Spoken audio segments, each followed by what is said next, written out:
భద్రాద్రి కొత్తగూడెం జిల్లా జూలూరుపాడు మండలంలోని వ్యవసాయ మార్కెట్ కు కోట్ల రూపాయల ఆదాయం వస్తుంది. మార్కెట్ కమిటీ ద్వారా ఎటువంటి అభివృద్ధి కార్యక్రమాలు చేపట్టడం లేదు.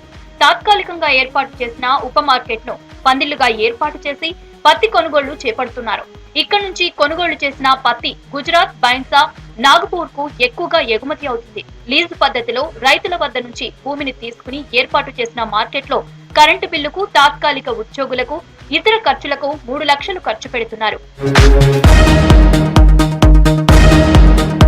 జూలూరుపాడు మండలం ఏన్కూరు మార్కెట్ కమిటీలో భాగమైనప్పటి నుంచి అక్కడి మార్కెట్ కు నిధులు అందించే మండలంగానే తప్ప మార్కెట్ కమిటీ ద్వారా రైతాంగానికి ఎలాంటి ప్రయోజనం జరగడం లేదు. జిల్లా విభజన జరిగిన 4 ఏళ్లు కావస్తున్నా నేటి వరకు మండలంలో ప్రత్యేక మార్కెట్ కోసం ఎలాంటి ప్రయత్నం జరగలేదు. ఏన్కూరు మార్కెట్ కమిటీలో ఉన్న జూలూరుపాడు మండలం విభజన అనంతరం భద్రాద్రి కొత్తగూడెం జిల్లాలో కలపగా ఏన్కూరు మండలం ఖమ్మం జిల్లాలో ఉంది.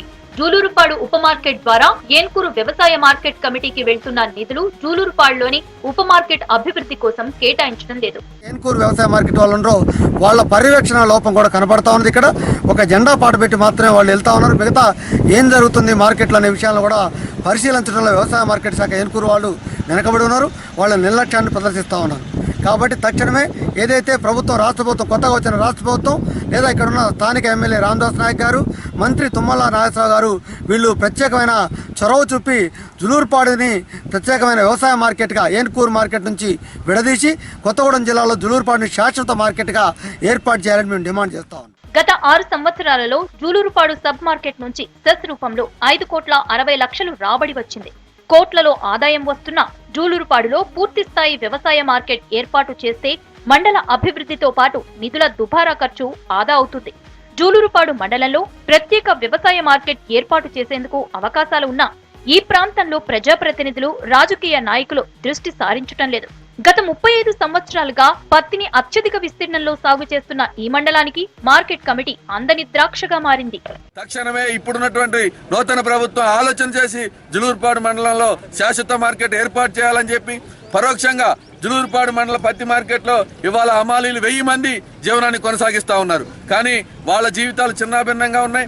రెక్కాడితే డొక్కనటి కుటుంబాలుగా ఉన్నటువంటి హమాలీ కార్మికులకి ఏదైనా దురదృష్టవశాత్తు ప్రమాదాలు జరిగితే కనీసం వాళ్ళ కుటుంబాలను ఆదుకునే ఆలోచన కానీ ఈనాటి ప్రభుత్వం చేయనటువంటి పరిస్థితి.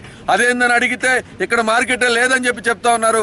కాబట్టి భవిష్యత్తులో ఇక్కడ శాశ్వత మార్కెట్ కింద ఏర్పాటు చేయకుంటుంటే సిపిఎం పార్టీ ఇక్కడ ఉన్నటువంటి అఖిల పక్షాలను కలుపుకొని భవిష్యత్ పోరాటాలు నిర్వహిస్తామని చెప్పి ఈ సందర్భంగా తెలియజేస్తా ఉన్నాం. వ్యవసాయ మార్కెట్ కమిటీ చైర్మన్ పదవి గిరిజనులకు కేటాయించడంతో జూలూరుపాడు మండలంలోని అధికార, ప్రతిపక్ష రాజకీయ పార్టీలోని గిరిజనేతర నాయకులు జూలూరుపాడులో ప్రత్యేక వ్యవసాయ మార్కెట్ కోసం దృష్టి సారించలేదు.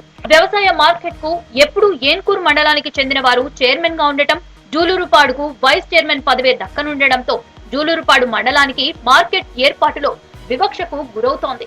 జూలూరుపాడు గ్రామ పంచాయతీ పరిధిలోకి వచ్చే సబ్ మార్కెట్ కు ఇంతవరకు ట్యాక్స్ రూపంలో ₹1 కూడా రాకపోయినా పంచాయతీ అధికారులు పట్టించుకోవడం లేదు. తెలంగాణ ప్రత్యేక రాష్ట్రంగా ఏర్పడిన తర్వాత గత ప్రభుత్వం ఇచ్చినటువంటి హామీలు నెరవేర్చలేదు. అప్పుడు ఉన్నటువంటి మంత్రులు కానివ్వండి, ఎమ్మెల్యేలు కానీ ఎవరు దీని మీద చిత్తశుద్ధి చూపినటువంటి దాఖలాలు. ఈ రోజున ఇప్పుడు కనీసం ఇప్పటికైనా తెలంగాణ మన ఖమ్మం జిల్లాకు, ఉమ్మడి ఖమ్మం జిల్లాకు సంబంధించి 3 మంత్రులు ఈరోజు ఉమ్మడి ఖమ్మం జిల్లాకి ఉప ముఖ్యమంత్రి కానివ్వండి, వ్యవసాయ శాఖ మంత్రి కానివ్వండి, అదేవిధంగా రెవెన్యూ మినిస్టర్ గారు కానివ్వండి, అదేవిధంగా ప్రభుత్వ స్థలం ఏదైతే కేటాయించారో దాన్ని మొత్తం చదును చేయించి ఆ ప్రభుత్వ స్థలాన్ని పూర్తి స్థాయిలో మార్కెట్కి వినియోగించి పర్మనెంట్గా వాళ్ళకి గోడౌన్లు కట్టివ్వడం, గోదాములు కట్టివ్వడం, పంట తీసుకొచ్చిన వాళ్ళకి రైతాంగం నష్టపోకుండా మార్కెట్ని రేటును బట్టి అమ్ముకునేలాగా అవసరమైతే ఒక రోజు వాళ్ళు పంటను స్టే చేసుకునేలాగా 1-2 రోజులు స్టే చేసుకునేలాగా వాళ్ళకి ఏర్పాటు చేయాలని రైతు సంఘంగా అదేవిధంగా భారత కమ్యూనిస్ట్ పార్టీ, సిపిఐ పార్టీ మేము డిమాండ్ చేస్తాం. ప్రత్యేక వ్యవసాయ మార్కెట్ కోసం మండలంలోని రైతులు, రాజకీయ పార్టీల నాయకులు, ప్రజాప్రతినిధులు ప్రభుత్వంపై ఒత్తిడి తీసుకొచ్చి మార్కెట్ కమిటీ సాధించుకుంటే జూలూరుపాడు మండలం అభివృద్ధి చెందే అవకాశాలున్నాయి.